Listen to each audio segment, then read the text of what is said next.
So it is overheating right now, as you could tell. I'm gonna shut it off. Okay guys, my vehicle started overheating. This is a 2006 Range Rover Sport, and they're typically not known for head gasket issues, but we do have a leaky radiator. If you could come on this side, you could clearly see we have an issue over here. As you can see, the discoloration and stuff. This is where it's leaking from, and I will show you in a video how it's actually leaking. So here's a temporary solution. I'm just trying to get home, guys, and as I'm trying to get home, what are you gonna do? Some of the cheapest methods that you could do without replacing the radiator in the parking lot is put some kind of stuff like this. Now, I've never used that before, but I have an idea for that. So we will remove the thermostat, which is right here. And we're gonna pour this directly into the engine portion where it could mix with that water. Now, this is a two-step system, and this is, you know, for cooling system repair, a two-part formula. So we're gonna pour this directly into the overflow tank, which is right there. So let's go ahead and actually start with that. And along with that, we have distilled water.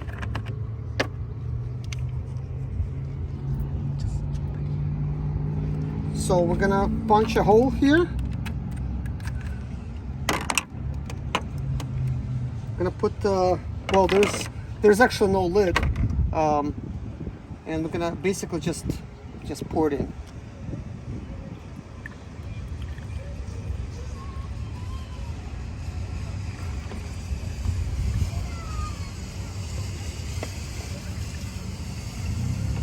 So the black stuff takes a little while for it to actually work. So we're gonna do that. And now I'm gonna put some distilled water inside to kind of like wash the contents out.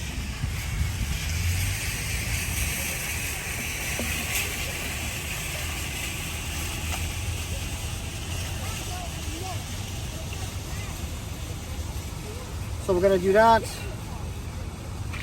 Mix it up a little bit and pour it back in here. Okay, so that's good. At this point, we don't want to really fill up the bottle completely. So here's what we're gonna do. We're gonna remove the thermostat. Gonna remove that. Make sure not to drop the bolts.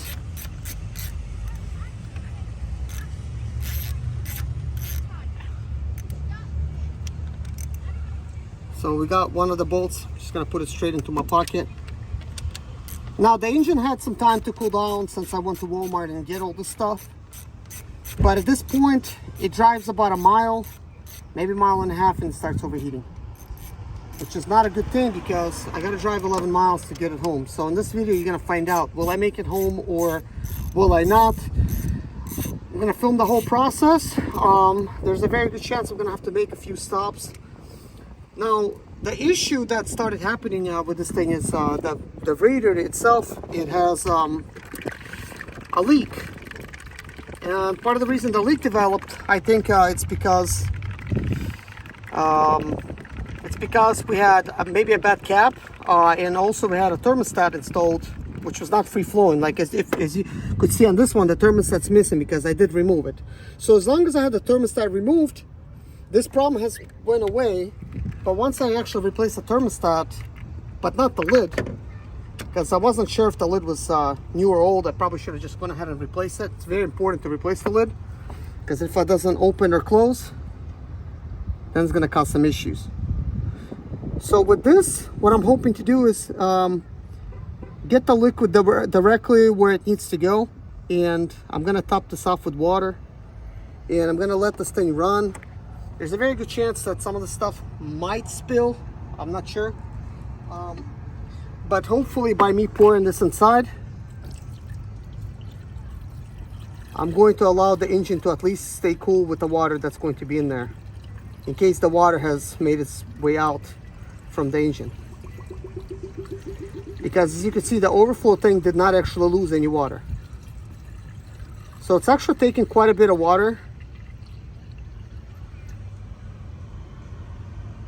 So there's that. So now that we might start actually raising the level the level on the overflow tank. Now, if you put too much water in there, it will actually blow the radiator out. So you should always put it at the proper level. So, oh yeah, take a look how much water the engine has taken when it's directly. So, do you think that with a closed thermostat, it will suck the water in when we already had a very good level? As you can see, we did not add any water to it. So it will not actually do that. So this is why it's important to put the water directly into the thermostat housing. That way you could achieve the maximum amount of water inside of the engine, because there's going to be an air pocket, not only here, but we might actually even have a pocket in a heater core.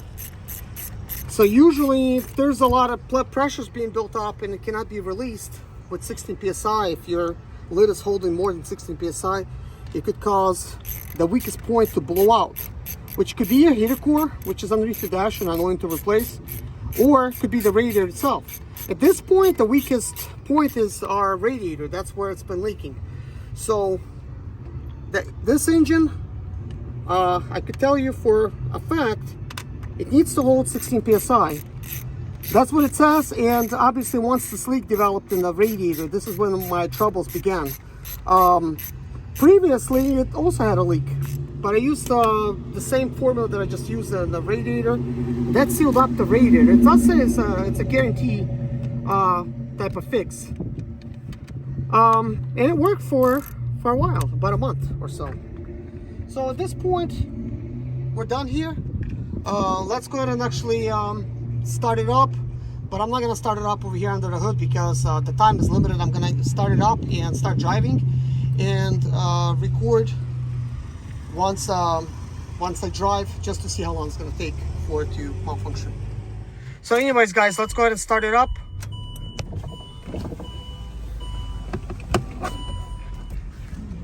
We're going to see how long it takes for it to start overheating. So anyways, guys, so far I've been driving for 2 minutes, and I'm going to continue on driving. Oh gosh, it's actually started overheating already. Can't believe it. As you can see, it kind of happened instantly. So this time, even though it's overheating, wasn't too bad. I was able to find a parking lot right away. As you can see, there's no steam coming out. We do have a minor leak that's happening, and it is kind of leaking from the cap. And I think partly because the cap is actually doing its job. So it's finding the weakest point and it's just kind of leaking from there. But the bad thing is, that's all of the additives that I put in here. Looks like they're not able to mix. They're not able to go to the radiator where it's supposed to. Even though the water right now should be circulating, that is actually not happening. And I'm not really sure why. I guess part of the reason is that it's not holding the proper pressure. But the good thing is it's kind of coming from the top over here rather than too much over here on this side. Maybe this radiator is getting sealed up, but I doubt it. But I think because the pressures are not correct, it's not able to circulate properly. I'm just hoping that the heater core is going to be okay. I really don't want to lose these liquids, because I really want them to do the job of actually sealing everything out. Let it cool down for about like 1 minute, and started driving again because I have no patience. Last time I had to let it cool down maybe about like 10 minutes or so. And what I'm doing now, since the water is since it's overflowing, it's really bad for the thing to be completely full, because then the system can't properly circulate water. So I'm gonna let some of it out, trying to do it as safe as possible. But at this point, I don't see nothing happening here, and I'm a little bit confused as to why that's not happening.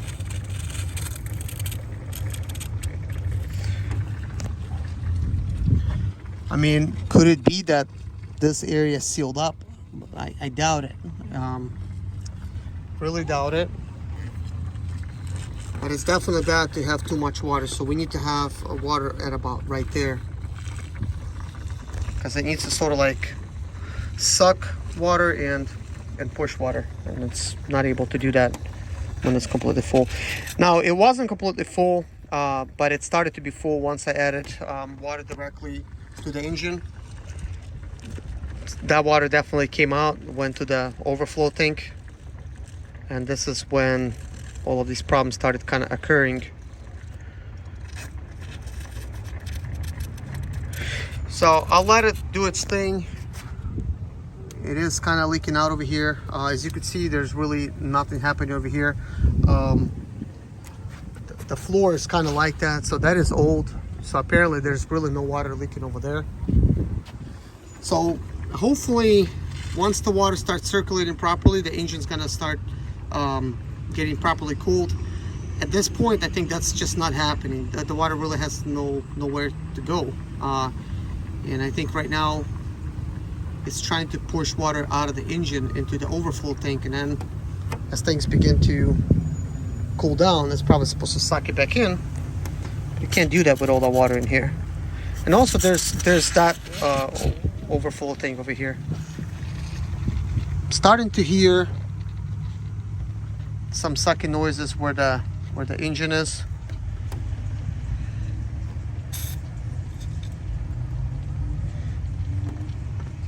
But I could tell the cap is working. It's able to do its job, so this is definitely a good cap.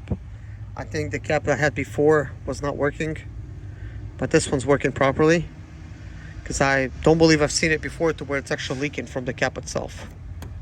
So there's still steam, so I think some of the water actually did go to the engine, because I don't think we really had any steam. So now as it's going in there, steam is coming out, because I think it did not have place to relieve itself.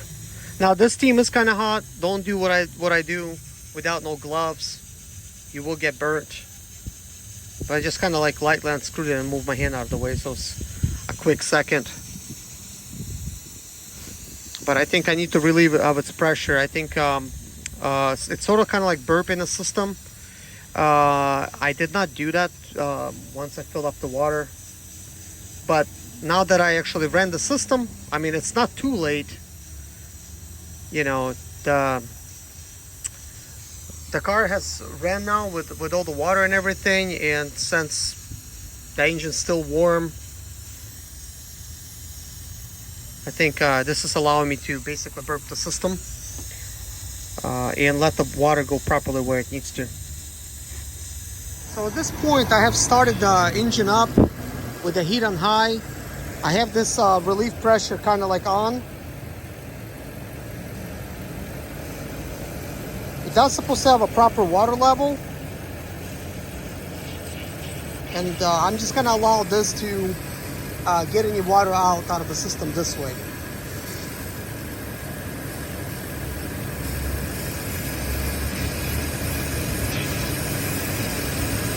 Because technically you're supposed to run the engine on hot for 15 minutes after allowing it to cool when you use that formula, and we maybe ran it for 5 minutes. Just need to continue running it so that it can properly seal itself.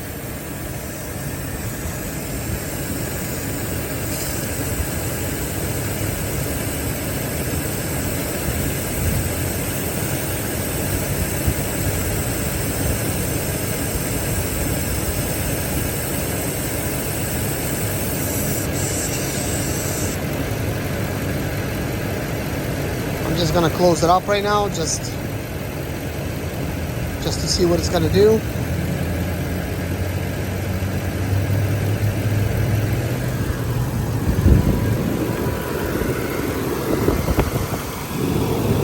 It doesn't appear to be leaking on this side right now, which I'm surprised. This was a pretty major leak. Now just one of those bottles should have been enough.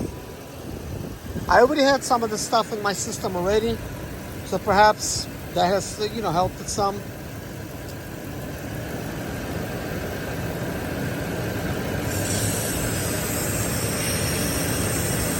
I just opened the hot air release valve, whatever it's called.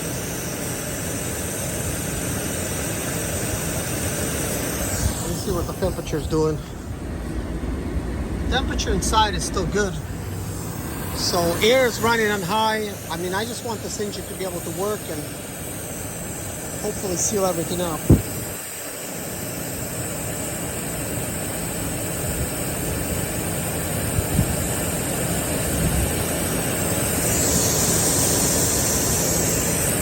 I just can't tell if the water's circulating or not.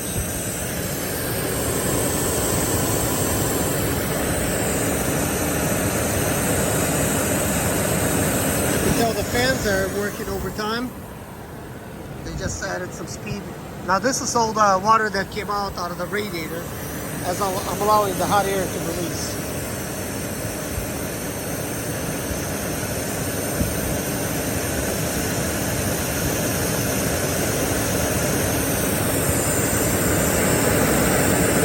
Wow, it's speeding up even more. And I'm just gonna close it.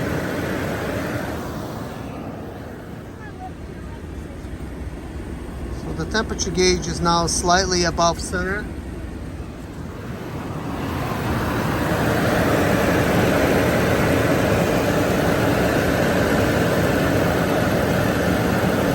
I'm gonna let some of this leak out on the ground, guys.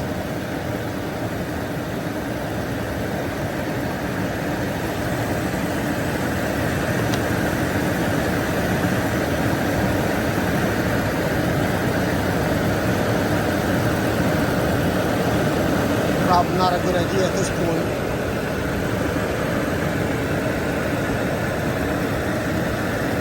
I don't think the water's circulating. So I'm going to shut the engine off and try to get some of this water out of it. So I shut the engine off and this is what's happening. Really bubbling inside.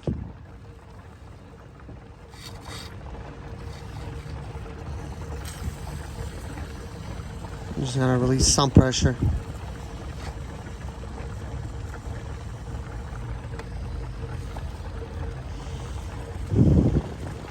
I mean, at this point, I'm kind of like wondering though, like, okay, the radiator itself is not leaking anymore. So what's really happening here? The radiator is not leaking. So why is the engine overheating? That's kind of like what I'm wondering.